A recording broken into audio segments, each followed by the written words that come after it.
Friends ನಮಸ್ಕಾರ, welcome to my channel. ನಾನು ಲಕ್ಷ್ಮಿ. ಇವತ್ತು ಅರಿಶಿನ ಕೊಂಬು ಯಾವ ಥರ ಪೌಡ್ರ್ ಮಾಡ್ಕೊಳೋದನ್ನು ತೋರಿಸ್ಕೊಡ್ತೀನಿ. ನಾನು ನಮ್ಮ ಮನೆ ಮುಂದೆ ಸ್ವಲ್ಪ ಜಾಗ ಇದೆ, ಅಲ್ಲಿ ಸ್ವಲ್ಪ ಹಾಕ್ಕೊಂಡಿದ್ದೆ. ನಾನು ಇವಾಗ ಅದನ್ನು ಅಗೆದುಕೊಂಡು ಸ್ವಲ್ಪ ನೋಡಿ ಈ ಥರ ಇಷ್ಟು ಸಿಕ್ಕಿದೆ. ಇದರಲ್ಲಿ ನಾನು ಯಾವ ಥರ ಪೌಡ್ರ್ ಮಾಡೋದು ಅಂತ ತೋರಿಸ್ಕೊಡ್ತೀನಿ. ಅದನ್ನು ನೀರು ಹಾಕ್ಕೊಂಡು ನೀಟಾಗಿ ಚೆನ್ನಾಗಿ ತೊಳ್ಕೊಬೇಕು. ಮಣ್ಣು ಹೋಗೋವರೆಗೂ ಚೆನ್ನಾಗಿ ತೊಳ್ಕೊಬೇಕು.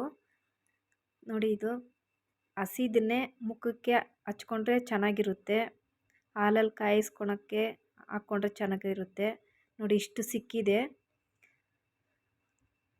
ಇಷ್ಟು ಚೆನ್ನಾಗಿ ಕಾಣಿಸುತ್ತೆ. ಇವಾಗ ನಾನು ಬಿಸಿನೀರು ಒಂದು ಪಾತ್ರೆಯಲ್ಲಿ ಹಾಕ್ಕೊಂಡು ಕಾಯಿಸ್ಕೊಂಡಿದ್ದೀನಿ. ಅದಕ್ಕೆ ನಾನು ಅರಿಶಿನ ಕೊಂಬನ್ನು ಹಾಕ್ಕೊಳ್ತಾ ಇದ್ದೀನಿ. ಹಾಕ್ಕೊಂಡು ಒಂದು 5 ನಿಮಿಷ ಬೇಯಿಸ್ಕೊಬೇಕು. ಜಾಸ್ತಿನೂ ಬೇಯಿಸ್ಬಾರ್ದು. ಸೇಮ್ ಆಲೂಗಡ್ಡೆ ಬೇಯಿಸ್ಕೊತೀರಲ್ಲ ಅಷ್ಟು ಬೇಯಿಸ್ಕೊಬೇಕು.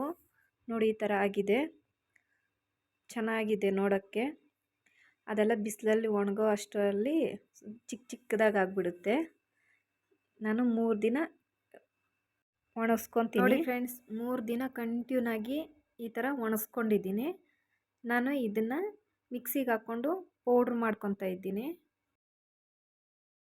ಪೌಡ್ರ್ ಮಾಡ್ಕೊಂಡಿದ್ದೀನಿ. ನೋಡಿ, ಈ ಥರ ಕಾಣಿಸ್ತೈತೆ.